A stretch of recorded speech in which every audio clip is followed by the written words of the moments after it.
بسم اللہ الرحمن الرحیم۔ السلام علیکم۔ آپ سلمان سپیکس دیکھ رہے ہیں۔ نئی ویڈیو میں آپ کو خوش آمدید کہتے ہیں۔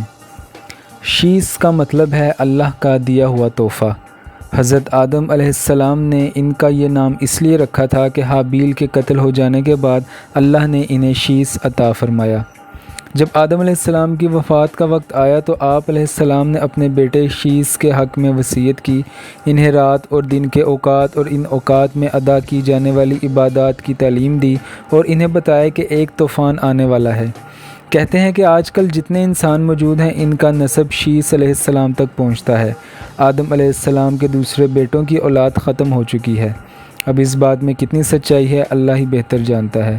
جب آدم علیہ السلام فوت ہوئے، اس دن جمعہ تھا، فرشتے اللہ کے پاس سے جنت کی خوشبو اور جنت کا کفن لے کر آئے اور ان کے بیٹے اور خلیفہ شیس علیہ السلام سے تعزیت کی۔ حابیل کے قتل ہو جانے کے بعد حضرت آدم علیہ السلام اس کے غم میں بے قرار رہتے تھے۔ اللہ تعالیٰ نے جبریل امین کو آپ علیہ السلام کی غم گساری اور آپ کی تسلی کے لیے بھیجا۔ جبریل امین نے آپ کو پیغام دیا کہ اللہ تعالیٰ آپ کے تئیں ایک فرزند رشید پیدا کرے گا، اس کی نسل سے حضرت محمد مصطفیٰ صلی اللہ علیہ وآلہ وسلم نبیوں کے سردار پیدا ہوں گے۔ چنانچہ حابیل کے مرنے سے 5 سال بعد حضرت شیس علیہ السلام کی ولادت ہوئی۔ حضرت شیس علیہ السلام حسن و صورت میں، خوبی سیرت میں حضرت آدم علیہ السلام کے مشابہ تھے اور تمام اولاد سے آپ علیہ السلام کے نزدیک تھے اور محبوب تھے۔ چنانچہ آدم علیہ السلام نے اپنی وفات سے پہلے ان کو اپنا ولی عہد بنایا اور ان کو وصیت کی کہ نوح کے زمانے میں طوفان آئے گا، اگر تم اس زمانے کو پاؤ تو میری ہڈیوں کو اس کی کشتی میں رکھوا دینا تاکہ وہ غرق ہونے سے محفوظ رہیں، اور اپنی اولاد کو بھی اسی کی نصیحت کرنا کہ وہ تاکہ اس کو عمل میں لائیں۔ اور حضرت شیس علیہ السلام اکثر اوقات حضرت آدم علیہ السلام کی زبان سے احوال بہشت لذت کے ساتھ سنتے تھے اور آسمانی صحیفوں کا مضمون بھی دریافت کرتے تھے۔ اس لیے حضرت آدم علیہ السلام نے ان کو اپنا خلیفہ حق مقرر کیا تھا۔ حضرت شیس علیہ السلام لوگوں سے تنہا ہو کر دنیا کی لذتیں چھوڑ کر اکثر اوقات وظائف اور طاعات میں مشغول رہتے تھے اور نفس کی ریاضت اور تہذیب و اخلاق ہمیشہ ان کے مد نظر رہتا تھا۔ اور حضرت شیس علیہ السلام کے زمانے میں بنی آدم 2 قسم کے تھے، بعض تو حضرت شیس علیہ السلام کی اطاعت کرتے تھے اور بعض قابیل کی اولاد کی تابع داری میں مشغول تھے۔ حضرت شیس علیہ السلام کی نصیحت سے بعض تو راہ راست پر آئے اور بعض بدستور نافرمانی پر قائم رہے۔ حضرت شیس علیہ السلام کی بعض نصیحتوں میں سے یہ ہے کہ حقیقی مومن وہ ہے جس میں یہ خصلتیں پائی جاتی ہوں: اول تو خدا کو پہچاننا، دوسرے نیک اور بد کو جاننا، تیسرے بادشاہ وقت کا حکم بجا لانا، چوتھے ماں باپ کا حق پہچاننا اور ان کی خدمت کرنا، پانچواں صلہ یعنی اپنائیت کے لوگوں سے نیکی اور محبت کرنا، چھٹے غصے کو زیادہ حد سے نہ بڑھانا، ساتواں محتاجوں اور مسکینوں کو صدقہ دینا اور رحم کرنا، آٹھواں گناہوں سے پرہیز اور مصیبتوں میں صبر کرنا، اور نوواں شکر الہی کا ذکر کرنا۔ حضرت ابی بن کعب رضی اللہ تعالیٰ عنہ سے روایت ہے، جب آدم علیہ السلام کی وفات کا وقت قریب آیا، انہوں نے اپنے بیٹوں سے فرمایا، بیٹو، میرا جنت کے پھل کھانے کو جی چاہتا ہے۔ وہ تلاش کے لیے نکل کھڑے ہوئے، انہیں سامنے سے فرشتے آتے ملے جن کے پاس آدم علیہ السلام کا کفن اور خوشبو تھی، اور ان کے پاس کلہاڑے، کسیاں اور ٹوکریاں بھی تھیں۔ انہوں نے کہا، آدم کے بیٹو، تمہیں کس چیز کی تلاش ہے؟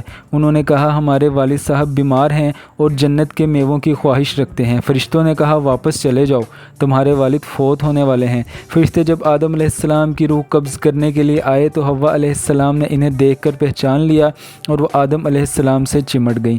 آدم علیہ السلام نے فرمایا، مجھ سے الگ ہو جاؤ، پہلے بھی مجھے تمہارے ذریعے سے ہی مصیبت پہنچی تھی، مجھے میرے رب کے فرشتوں کے ساتھ رہنے دو۔ فرشتوں نے ان کی روح قبض کی، غسل دیا، کفن پہنایا، خوشبو لگائی، آپ کی قبر کھودی اور لحد تیار کی۔ پھر انہوں نے آدم علیہ السلام کی نماز جنازہ ادا کی، پھر انہیں قبر میں رکھ کر اور اوپر سے مٹی ڈال دی۔ پھر انہوں نے کہا، آدم کے بیٹو، تمہارے لیے یہی طریقہ کار ہے۔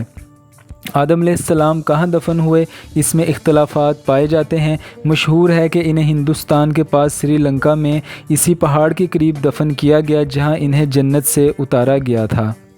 یہ بھی کہتے ہیں کہ نوح علیہ السلام نے طوفان کے موقع پر ان کی اور حوا علیہ السلام کی میتوں کو ایک تابوت میں ڈال کر کشتی میں رکھ لیا، پھر طوفان ختم ہونے کے بعد انہیں بیت المقدس میں دفن کر دیا۔